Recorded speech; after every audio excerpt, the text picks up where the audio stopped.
think about the civil rights movement, you probably think of Martin Luther King Jr., but you should really know who Dorothy Height is. She's who President Obama called the godmother of the civil rights movement. She's the Let me know in the comments if you learned about this woman in school, because I didn't. first person to treat race inequality and gender inequality as one issue altogether, and her work is really what gave women a voice in the movement. Growing up near Pittsburgh, Dorothy went to racially integrated schools, which exposed her early on to discrimination. In high school, she actually won a 4-year scholarship to the college of her choice.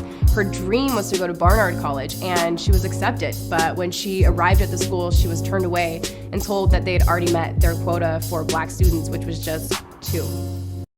Can you imagine winning something, conquering a dream, and being turned away just because of skin color?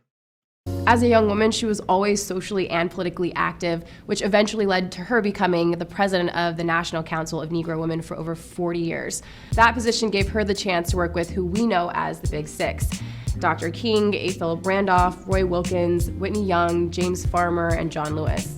She was the only woman on the Council for United Civil Rights Leadership, which actually organized the 1963 March on Washington. So Dorothy was on stage with Dr. King when he gave his I Have a Dream speech, of course wearing one of her signature fancy hats. At the March on Washington, no women got to speak, and that really bothered Dorothy. So the very next day, she organized a meeting where black and white women could come together and talk about race. Notice, said black and white women. She did not single you out. Instead, she combined the two because it was all about the same issue. Can't find that no more today. Racism and sexism. That was wild back then. For the first time, you had women of all races coming together to fight for all rights. Dorothy saw the benefits of all of this, so she started creating alliances with white feminist leaders, and together they created Wednesdays in Mississippi, a program where upper and middle class, middle-aged women of all races came together in the South to do civil rights work.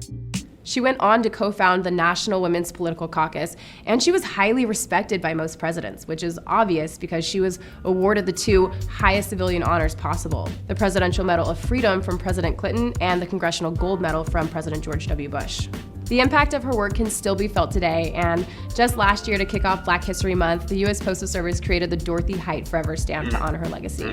Basically, Dorothy was a badass who was way ahead of her time, and if it wasn't for her, black women like me, and maybe even women in general, might not have the opportunities we have today. So, thank you, Dorothy.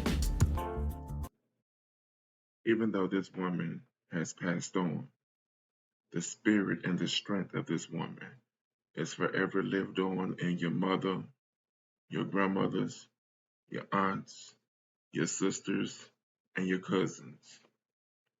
She will never, ever be forgotten.